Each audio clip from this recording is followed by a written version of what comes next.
Story 1. It was supposed to be just another spring hiking trip. My best friend Noah and I had been doing it for years. Find a new trail, take some photos, disconnect from the world for a weekend. We picked a spot in Colorado this time, about 4 hours outside Denver, tucked deep into the forest. It wasn't well marked, but we liked it that way. We loaded up our gear, brought enough food for 3 days, and I packed my DSLR, eager to get shots of the thawing landscape and snow-fed creeks. The first day was fine. Cold, but manageable. The trees were still bare from winter, the ground a mix of mud and frost. We didn't see another soul on the trail, not a single other hiker. That's what we wanted, honestly. Solitude. We set up camp just off the path, near a ridge that overlooked a valley. By sundown, the air had dropped to freezing, so we wrapped ourselves in sleeping bags, talked until we got tired, and passed out early. It started on day 2. Around mid-morning, I noticed Noah glancing behind us more than usual. He said he thought he heard footsteps, not echoing ours, but mismatched, like someone was walking a few paces behind us, then stopping whenever we stopped. I didn't hear it at first, but I did start to get that prickling feeling on the back of my neck. The kind you get when you know someone's staring at you. I pulled out my camera to break the tension, started snapping shots of the trees, the ridgeline, and Noah in front of me. At one point, I turned around and took a few photos of the empty trail behind us, just in case. By late afternoon, the fog rolled in. Fast. Too fast. 1 minute the trail was clear, and the next, we could barely see 10 feet ahead. The trees became silhouettes, and every sound branches creaking, wind blowing, rocks falling, to felt amplified. We kept walking, hoping to find a safe place to stop, but the trail had vanished. We weren't lost, not yet, but we were definitely off course. I pulled up the GPS on my phone. No signal. Dead. Noah wasn't any better. The fog thickened, and that's when we both heard it. A branch snapped behind us. Loud. Deliberate. We stopped, turned around. Nothing. Just gray. I raised my camera and took a photo. The shutter clicked, and for a second, I thought I saw something shift between the trees. Not movement, exactly. More like a shape that hadn't been there before. Tall. Too tall. The camera glitched right after dot screen turned black, then flashed white, then showed a file error. I tried to check the last image, but it wouldn't load. The battery icon flashed red. Dead. We made camp in silence. Didn't talk much that night. We didn't cook. Didn't build a fire. Just sat in our tents, listening. The fog never cleared. Somewhere out in the dark, we heard it again, footsteps, crunching through dead leaves, coming close, then fading, then close again. At one point, Noah whispered my name, said he saw something move just outside his tent. A hand. Long fingers. I told him to stay quiet, that maybe it was an animal, but in my gut I knew it wasn't. We didn't sleep, and the camera stayed dead. At sunrise, the fog lifted just enough for us to find the trail again. We packed up fast and didn't talk. Noah looked like he hadn't slept at all. Pale. Eyes bloodshot. Hands shaking as he tried to zip his pack. We hiked in silence, but I could tell he was still hearing things. He kept stopping, spinning around, scanning the woods. I didn't say it out loud, but I felt it too. We were being followed. Not closely. Not by something clumsy. This felt slow, calculated. I checked the camera again. Still wouldn't power on. I felt this growing dread in my chest. Not just because we were being watched, but because I couldn't see what I had captured. Whatever I saw in that last frame, whatever glitched the screen, it had felt real, like the lens had picked up something our eyes couldn't. We kept moving, ignoring every sound, every strange shadow. Around noon, Noah stopped walking. He looked off into the trees and said, "I think we should leave it something." I asked what he meant. He just stared into the fog and said, "It's following us because it's curious. Maybe if we give it something, it'll let us go." Before I could stop him, he pulled a silver bracelet from his wrist, his mom's, I think. and laid it gently on a flat stone at the edge of the trail. Then we walked away. Neither of us looked back. That night, we set up camp again, even though we were both exhausted. We hadn't eaten since morning. I sat in my tent, clutching the dead camera, heart pounding with every creak outside. At some point, I drifted off. When I woke up, it was still dark, but something was wrong. Too quiet. I whispered Noah's name. No response. I unzipped my tent slowly. His tent was still there. Flaps open. Sleeping bag is empty. I called out again. Nothing. No answer. Just trees. I grabbed my flashlight, scanned the woods, and found the same crushed path leading into the trees. One set of footprints. His. I followed for 20 minutes. No signs. No sounds. Just that suffocating quiet and the overwhelming sense that I wasn't alone. I stopped at a clearing and screamed his name. Something moved behind me. I turned. No one. I turned back around and found the bracelet, sitting on the ground, clean, shining, no dirt, no scratches, just placed there like a gift returned. I ran. Didn't stop. Didn't think.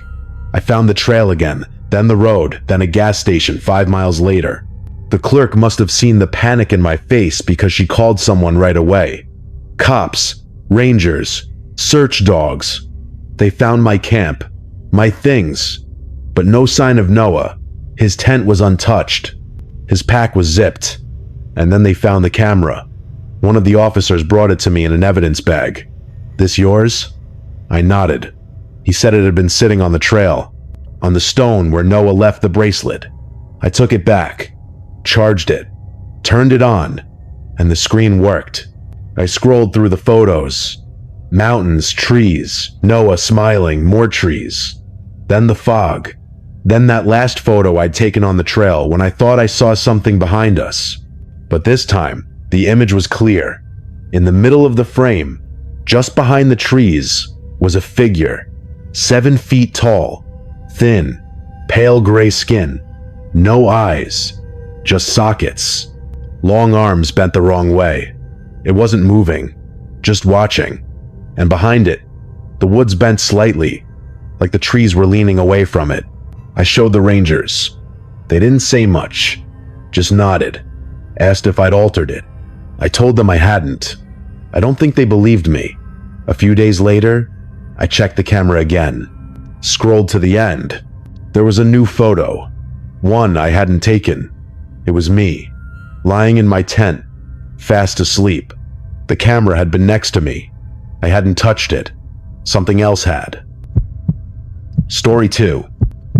I live alone in a quiet neighborhood. Not the kind of place you expect to feel unsafe. It's the kind of cul-de-sac where people wave when they walk their dogs and leave their porch lights on just for courtesy. But I'd been noticing little things for a few weeks.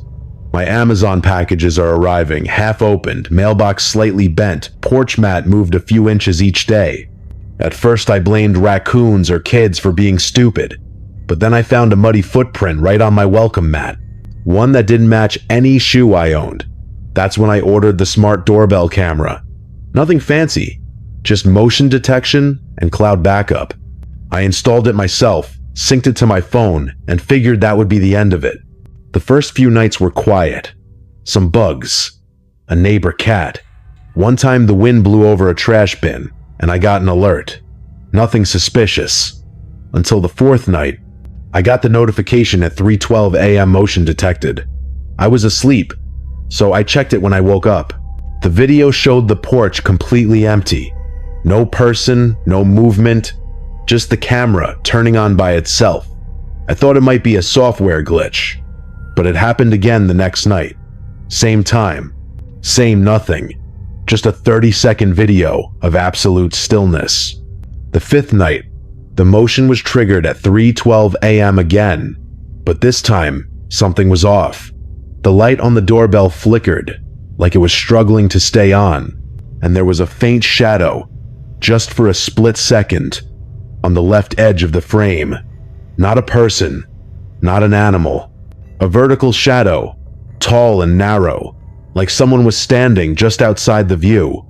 I zoomed in, adjusted the exposure, and saw what looked like a hand. Pale, long fingers, just barely resting on the edge of the wall. I was already nervous, but what happened the next night broke me. I woke up around 3:30, feeling off. The house was cold, colder than usual. I got up to check the thermostat. As I walked past the front door, I noticed it was unlocked. I never forget to lock it. Never. I checked the doorbell feed immediately. My hands were shaking. There was a new alert. 3:12 a.m. motion detected. I pressed play. At first, it was just static. Then the video loaded, but it wasn't the porch. It was inside my house. The view was from the hallway, facing my staircase. The camera was low to the ground, like someone had placed it gently facing up. And in the video, you could see someone walking down the stairs. It was me, or at least it looked exactly like me. Same hoodie I wore to bed, same messy hair, same scar on the side of my neck. But I was asleep during that time. I remember because I woke up in bed, under the covers, phone still plugged in. I watched in horror as this version of me walked calmly to the kitchen, opened the fridge, took out nothing, then just stood there, not moving, just breathing. You could hear it. A long inhale, then a longer exhale. Then it turned, looked toward the camera like it knew it was being watched, and the feed cut out. I ran to the kitchen. Everything looked normal, but my fridge door was open. Not wide, just slightly ajar.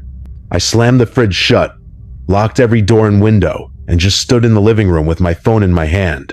I replayed the footage over and over, trying to convince myself it had to be some kind of loop, a weird glitch, a prank maybe. But the timestamp was correct, and the version of me in the video moved just slightly off like a copy that hadn't learned how to be human yet. I checked the doorbell app again. That clip was missing, just gone, no record. But I had downloaded it to my phone. It was still there, still real. I sent it to my cloud, then backed it up on a USB. I wanted proof in case something happened. That night, I didn't sleep. I sat in the hallway with the lights on, baseball bat in hand. Every few minutes, I checked the camera. Nothing. Until 3:12. Another alert. Motion detected. This time, it was back to the porch. But the porch was different. There was something wrong with the lighting. It looked dimmer, like the image was fading in and out of reality. And then I saw it. A figure standing just barely out of frame. You could only see the left half of a face. No expression. No blinking, just watching. I zoomed in, heart pounding. It was me again. Not someone who looked like me. Me. Same mole above the lip. Same chipped front tooth. But the eyes were empty, like they didn't know how to reflect light. The mouth twitched once. Then the figure stepped back and vanished. I ran outside with the bat, barefoot and shaking, but the street was empty. Dead silent. I checked the ground. Nothing. No footprints, no sound. Just cold air and that gut feeling that I was still being watched. The next day, I called the doorbell company. I told them my feed had been hacked. The woman on the phone sounded young, confused. She said there had been no sign of unauthorized access. All logins were from my IP address. I asked how the camera recorded from inside my house. She told me it couldn't. That model didn't have indoor capability. It had one lens, no option to detach or sync with others. Maybe it was a glitch, she said, but I heard it in her voice. She didn't believe that either. That night, I set up my old GoPro on the stairs just in case. I also set my alarm for 3:10. I wanted to be awake when it happened. When the alarm went off, I was already halfway up. I sat in the dark hallway, staring at the top of the stairs. GoPro light blinking faintly. At 3:12, I heard movement downstairs. Slow steps. Then the sound of the fridge creaking open again. My phone buzzed. Motion detected. I opened the app. The feed wasn't showing the porch. It was showing the hallway. My hallway. But I hadn't pointed the camera inside. In the video, someone was walking toward the stairs, wearing my clothes. My exact pajamas, even the hole in the sleeve. They stopped at the base of the steps and looked up. Looked straight at me. Only I wasn't in the feed. The camera was pointed up the stairs, but not me. I was sitting right there in the hallway, watching it all. But the camera didn't see me. It only saw it. The fake me climbed the stairs slowly, step by step. In the footage, it paused halfway up and whispered, just barely audible, "Stay asleep." I shut off the camera, heart racing, and threw open my bedroom door to hide. But something was already inside.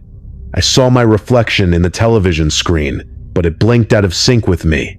Then it smiled. The next morning, I checked the GoPro. The file was corrupted. The doorbell app had wiped all recordings. The cloud backup? Gone. The USB? Burnt. Melted in the middle, like it had been under a flame. And every night since, at 3:12 a.m., I get a notification. Motion detected. But when I check the live feed, it's just me, standing in the hallway, staring at myself. Story 3. The house had been abandoned for years. Everyone in our town knew it. Boarded up windows, vines swallowing the porch, and half the roof caved in. They were going to demolish it by the end of spring. But that meant we had one last chance to explore it. Me, Riley, and Jason. We were just dumb enough to think it would be fun. Riley brought his phone to film everything. Jason brought a flashlight. I brought nothing but nerves. We went in through the back, where the boards had already been pulled loose. It smelled like mold and wet wood. The floor creaked with every step. Light filtered through broken slats in the walls. Upstairs was worse. The wallpaper peeled off in long strips. Furniture was overturned. And there were scratch marks on the doors that didn't look like animal claws. We split up. Riley went to the kitchen. Jason checked the basement door. I ended up in a room that must have belonged to a child once. The walls were pale pink under the grime. Stuffed animals were scattered on the floor.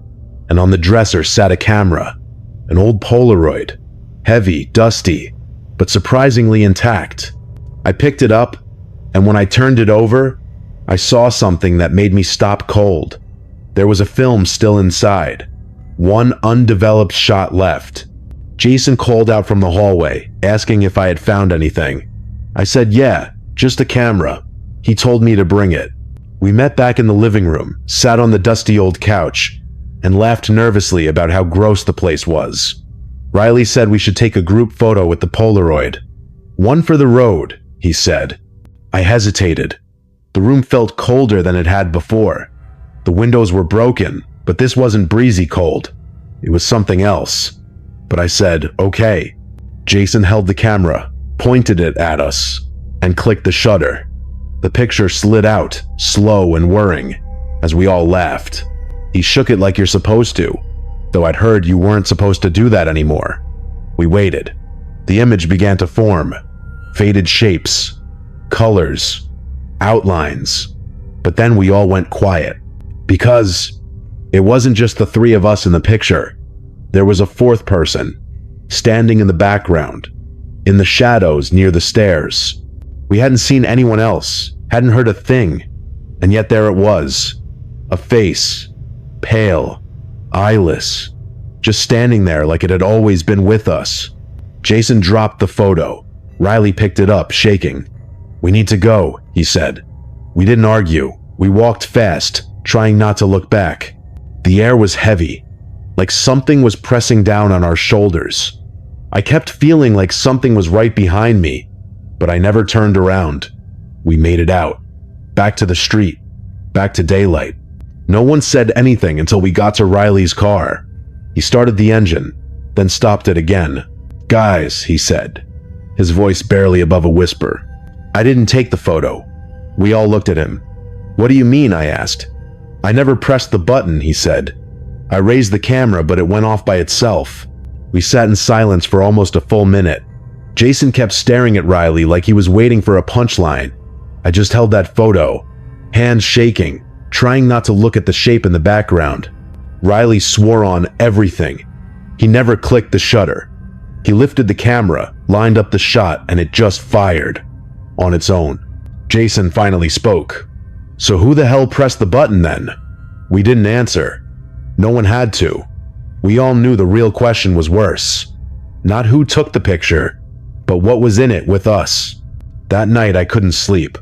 I left the Polaroid face down on my desk and turned it over at least 10 times before giving up. I took a picture of it with my phone, uploaded it to my computer, and tried enhancing it. The fourth figure was clearer than I remembered. Not a blur, not some dust on the lens. It had a face, if you could call it that. No eyes, just empty sockets. The mouth was too wide, like it had been torn open in both directions. It stood halfway in shadow, but I swear its body didn't cast one. There was no light distortion, like it didn't belong in the same plane as us. I texted Jason and Riley. No one replied. The next day, I stopped by Riley's house.